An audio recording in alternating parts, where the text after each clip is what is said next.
Hello, my name is Edward Brown of the Courage Image and Charisma Institute. And currently I'm reading a book that's been out for a while called The Outliers, The Story of Success by Malcolm Gladwell.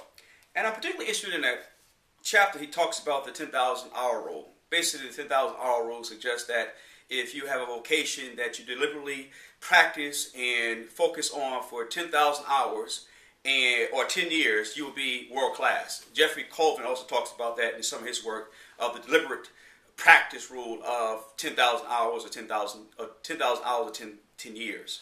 And so when I look at Gladwell's work in this particular chapter, he says that not only do you have to practice, but you have to be born in a certain period to appreciate an explosion inside the industry. For example, with a technology explosion, if you were born before 1952, you would have been too old to appreciate the explosion that happened in 1975.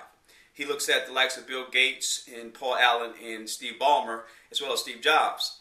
And all these individuals were born around 1955, 53, 56, in that area. And if you were born after 1958, you were too young. He says the ideal age to appreciate any explosion, particularly in technology, which happened in 75, would have been 21 or 20 years old.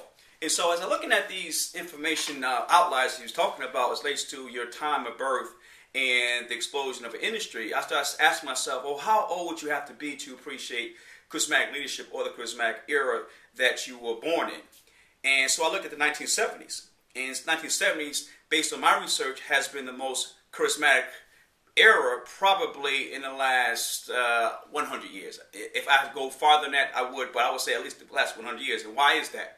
If you look at what was going on in the 1970s, from 60s to 70s was a transformation in society from a civil rights perspective, that the people who had been disenfranchised now were inclusive and therefore being more creative and trying new things. Whether it was athletes leaving football like a Jim Brown or Fred Williamson going to the movies, which actually create a different dynamic as relates to the ideal male, or individuals who are trying new things like a Dr. J in basketball, or Julius Erving, or Evel Knievel, who was jumping over things that had never been done before. So the 1970s was an era of transformation, of animation when it came to movies, entertainment, and athleticism.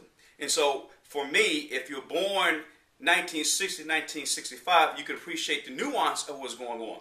And so if you define that as the charismatic era, the charismatic decade, if you were born 68, 69, you know something about it, but you were not necessarily appreciative of it as you were born in that 60, 65 era.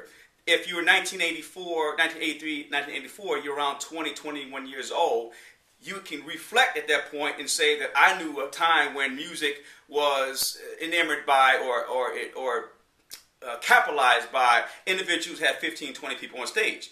After Prince came along, around 78, 79, he only had 5 or 6 people on stage, and he actually created all the music himself, so he didn't even need the band until he went on tour. And so all this transformation happened in the 1970s to the 80s, but the charismatic era that brought about what you see today, from extreme sports to basketball being played over the rim to entertainment still being mesmerized and moved by the likes of a Michael Jackson, starting from the Jackson 5, 60s into the 70s. So all to say that if you're a researcher on charismatic leadership, the ideal researcher probably is born between 1960 and 65 if he or she defines charisma as the era of the 1970s. So